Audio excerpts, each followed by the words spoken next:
1 തെസ്സലോനിക്കർ അധ്യായം 5. സഹോദരന്മാരെ, കാലങ്ങളെയും സമയങ്ങളെയും കുറിച്ച് നിങ്ങളെ എഴുതി അറിയിപ്പാൻ ആവശ്യമില്ല. കള്ളൻ രാത്രിയിൽ വരും പോലെ കർത്താവിന്റെ നാൾ വരുന്നു എന്ന് നിങ്ങൾ തന്നെ നന്നായി അറിയുന്നുവല്ലോ. അവർ സമാധാനമെന്നും നിർഭയമെന്നും പറയുമ്പോൾ ഗർഭിണിക്ക് പ്രസവവേദന വരും പോലെ അവർക്ക് പെട്ടെന്ന് നാശം വന്നു ഭവിക്കും. അവർക്ക് തെറ്റിയൊഴിയാവതുമല്ല. എന്നാൽ സഹോദരന്മാരെ, ആ നാൾ കള്ളൻ എന്ന പോലെ നിങ്ങളെ പിടിപ്പാൻ നിങ്ങൾ ഇരുട്ടിലുള്ളവരല്ല. നിങ്ങളെല്ലാവരും വെളിച്ചത്തിന്റെ മക്കളും പകലിന്റെ മക്കളുമാകുന്നു. നാം രാത്രിക്കും ഇരുളിനുമുള്ളവരല്ല. ആകയാൽ നാം ശേഷമുള്ളവരെ പോലെ ഉറങ്ങാതെ ഉണർന്നും സുബോധമായുമിരിക്കാം. ഉറങ്ങുന്നവർ രാത്രിയിൽ ഉറങ്ങുന്നു, മദ്യപിക്കുന്നവർ രാത്രിയിൽ മദ്യപിക്കുന്നു. നാമോ പകലിനുള്ളവരാകയാൽ വിശ്വാസവും സ്നേഹവും എന്ന കവചവും ശിരസ്ത്രമായി രക്ഷയുടെ പ്രത്യാശയും ധരിച്ചുകൊണ്ട് സുബോധമായിരിക്കാം. ദൈവം നമ്മെ കോപത്തിനല്ല, നാം ഉണർന്നിരുന്നാലും ഉറങ്ങിയാലും തന്നോടുകൂടെ ജീവിക്കേണ്ടതിന് നമുക്ക് വേണ്ടി മരിച്ച നമ്മുടെ കർത്താവായ യേശുക്രിസ്തു മൂലം രക്ഷയെ പ്രാപിപ്പാനത്രേ നിയമിച്ചിരിക്കുന്നത്.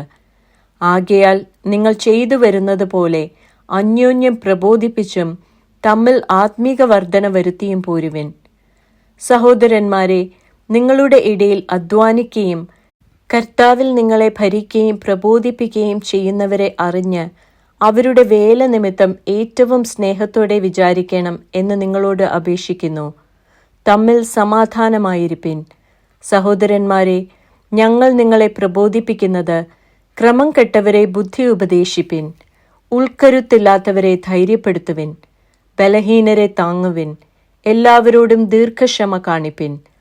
ആരും തിന്മയ്ക്കു പകരം തിന്മ ചെയ്യാതിരിപ്പാൻ നോക്കുവിൻ. തമ്മിലും എല്ലാവരോടും എപ്പോഴും നന്മ ചെയ്തുകൊണ്ടിരിപ്പിൻ. എപ്പോഴും സന്തോഷിപ്പിൻ, ഇടവിടാതെ പ്രാർത്ഥിപ്പിൻ, എല്ലാറ്റിനും സ്തോത്രം ചെയ്യുവിൻ. ഇതല്ലോ നിങ്ങളെക്കുറിച്ച് ക്രിസ്തുയേശുവിൽ ദൈവേഷ്ടം. ആത്മാവിനെ കെടുക്കരുത്, പ്രവചനം തുച്ഛീകരിക്കരുത്. സകലവും ശോധന ചെയ്ത് നല്ലത് മുറുകെ പിടിപ്പിൻ.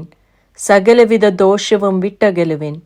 സമാധാനത്തിന്റെ ദൈവം തന്നെ നിങ്ങളെ മുഴുവനും ശുദ്ധീകരിക്കുമാറാകട്ടെ. നിങ്ങളുടെ ആത്മാവും പ്രാണനും ദേഹവും അശേഷം നമ്മുടെ കർത്താവായ യേശുക്രിസ്തുവിന്റെ പ്രത്യക്ഷതയിൽ അനിന്യമായി വെളിപ്പെടും വണ്ണം കാക്കപ്പെടുമാറാകട്ടെ. നിങ്ങളെ വിളിക്കുന്നവൻ വിശ്വസ്തനാകുന്നു, അവൻ അത് നിവർത്തിക്കും. സഹോദരന്മാരെ, ഞങ്ങൾക്കു വേണ്ടി പ്രാർത്ഥിപ്പിൻ. സകല സഹോദരന്മാരെയും വിശുദ്ധ ചുംബനത്താൽ വന്ദനം ചെയ്യുവിൻ. കർത്താവാണ്. സഹോദരന്മാരെയൊക്കെയും ഈ ലേഖനം വായിച്ചു കേൾപ്പിക്കണം. നമ്മുടെ കർത്താവായ യേശുക്രിസ്തുവിന്റെ കൃപ നിങ്ങളോട് കൂടെ ഇരിക്കുമാറാകട്ടെ.